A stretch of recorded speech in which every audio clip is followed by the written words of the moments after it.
এই সরকারের উপদেষ্টা পরিষদে যারা আছেন তাদের কারো কারো মধ্যে আপোষকামী মনোভাব। বিদেশি দূতাবাসে একজন নয় তিনজন গিয়ে গোপন মিটিং করে তার কয়েকদিন পর দেখি করিডোর দেওয়া হয় এবং আওয়ামী লীগের পুনর্বাসনের সিদ্ধান্ত নেওয়া হয়। লক্ষ্য করছি যে গত এই 5ই আগস্টের পর এখন পর্যন্ত আওয়ামী লীগের 32,000 তো দূরের কথা 3200 নেতা কর্মীকে ওইভাবে গ্রেপ্তার করা হয় নাই। নেতৃত্ব দানকারী বিভিন্ন ছাত্র নেতা জননেতা তাদের উপরে হামলা হচ্ছে। এখনো সোশ্যাল মিডিয়ায় প্রতিনিয়ত আমাদেরকেও হুমকি দিচ্ছে। এই আওয়ামী লীগ শুধুমাত্র এই দেশের অভ্যন্তরীণ কোনো রাজনৈতিক সংগঠন নয়, এটি সীমান্তের ওপার থেকেও একটি ষড়যন্ত্রকারী সংগঠন হিসেবে কাজ করছে। জামাত সহ বেশ কয়েকটি ইসলামী সংগঠন, শিবিরের ছেলেরাও ছিল, তারা শাহবাগে আপনার আন্দোলন করেছে।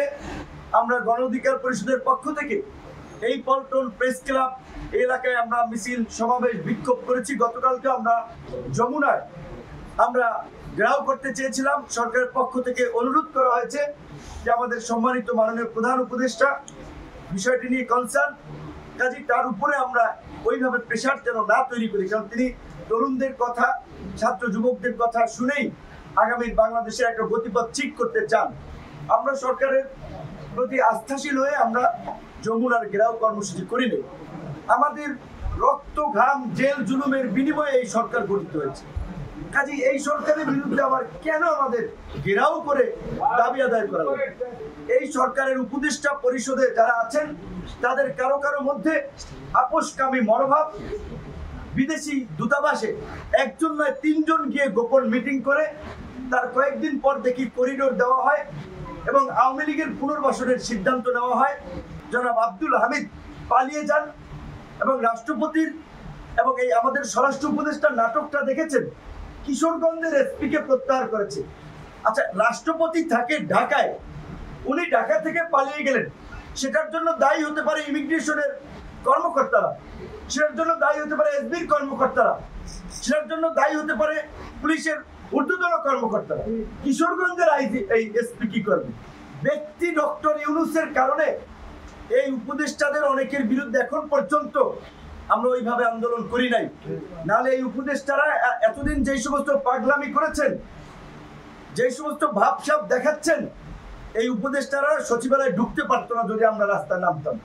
আওয়ামী লীগকে পুনর্বাসন করতে হবে, বিদেশিদের চাপ আছে, না হলে গ্রহণযোগ্য হবে না, এই সেই কথাবার্তা বলে, যার ফলে সরকার গত 9 মাসে আওয়ামী লীগের প্রতি কিছুটা নমনীয় ভাব দেখিয়েছে এবং স্বরাষ্ট্র উপদেষ্টা পুরোপুরি ব্যর্থতার পরিচয় দিয়েছেন।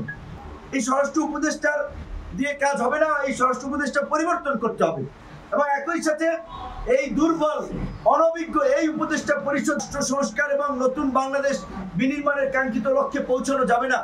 আমরা বারবার বলছিলাম এটি একটি জাতীয় সংকট, এই জাতীয় সংকট থেকে দেশকে উত্তরণের জন্য জাতীয় সরকার দরকার।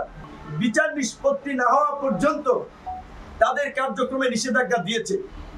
আমরা নির্বাহী আদেশে একেবারে চূড়ান্ত নিষ্পত্তি চাই না, আমরা বিচারিক প্রক্রিয়ায় তাদের একটা নিষ্পত্তি চাই, কারণ তারা গত 16 বছরে যেই গুম খুন মানবতা বিরোধী অপরাধ এবং গণতন্ত্রকে ধ্বংস করে একদলীয় শাসন ব্যবস্থা কায়েম করেছিল, তাতে বিচারিক প্রক্রিয়ায় আওয়ামী লীগ নিষিদ্ধ হয়। কিন্তু সেই বিচারিক প্রক্রিয়াকে এগিয়ে নেওয়ার জন্য এই একটা ট্রাইব্যুনাল দিয়ে এটা সম্ভব নয়। আপনার স্বপ্নগুলো আকাশ ছুবে প্রবাসীর হেলিকপ্টারের মাধ্যমে। বিয়ে, জন্মদিন অথবা যে কোনো বিশেষ প্রয়োজনে হেলিকপ্টার ভাড়া করতে যোগাযোগ করুন স্ক্রিনে দেয়া নাম্বারে। প্রবাসীর হেলিকপ্টার, নিরাপদ ও সাশ্রয়ী বাহনের বিশ্বস্ত নাম।